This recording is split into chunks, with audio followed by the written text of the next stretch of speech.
Hello everyone, কেমন আছেন সবাই?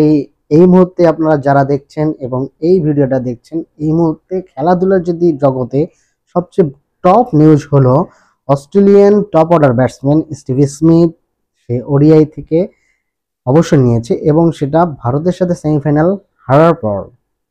ভারতের সাথে সেমিফাইনালে অস্ট্রেলিয়ায় হারার পর Australian top order batsman Steven Smith ODI থেকে অবসর নিয়েছে।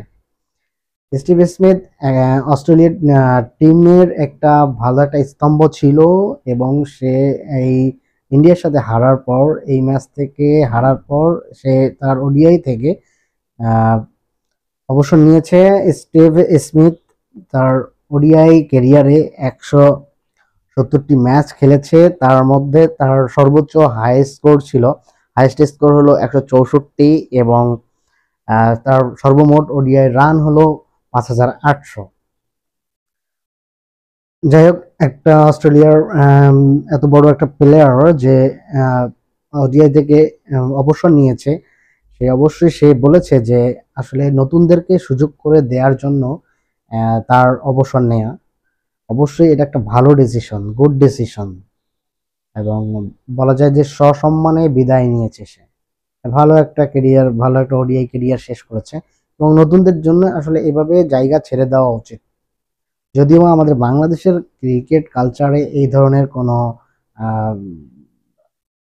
লাইন আপ বা এরকম কোনো কালচার নেই যে সসম্মানে কেউ বিদায় নেয়। আসলে সসম্মানে আমাদের প্লেয়াররা আসলে বিদায় নিতে চায় না।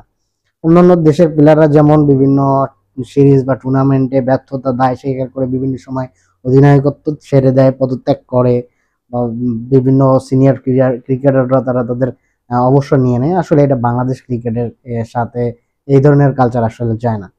অস্ট্রেলিয়ার cricketer Steve Smith Australian cricketer বলেই হয়তোবা এই একরকম একটা ডিসিশন নেওয়া সম্ভব হয়েছে।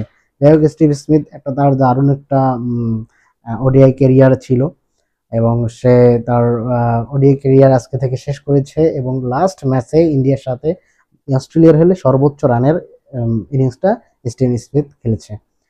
স্টিভ স্মিথের জন্য শুভকামনা থাকবে এবং আর এই ধরনের প্লেয়ারদের কাছ থেকে আসলে শেখার উচিত। আমাদের বাংলাদেশ ক্রিকেটের অনেক সিনিয়র সিনিয়র প্লেয়ার ক্রিকেটার আছে, তাদের আসলে এই ধরনের প্লেয়ারদের কাছে থেকে শেখা উচিত যে আসলে ক্যারিয়ারটা আসলে কিভাবে শেষ করা দরকার, ক্রিকেটটা আসলে কিভাবে। যাই হোক, বেশি কথা বাড়াবো না। সকলে ভালো থাকবেন, সুস্থ থাকবেন। আবার দেখা হবে নতুন কোনো ভিডিওতে।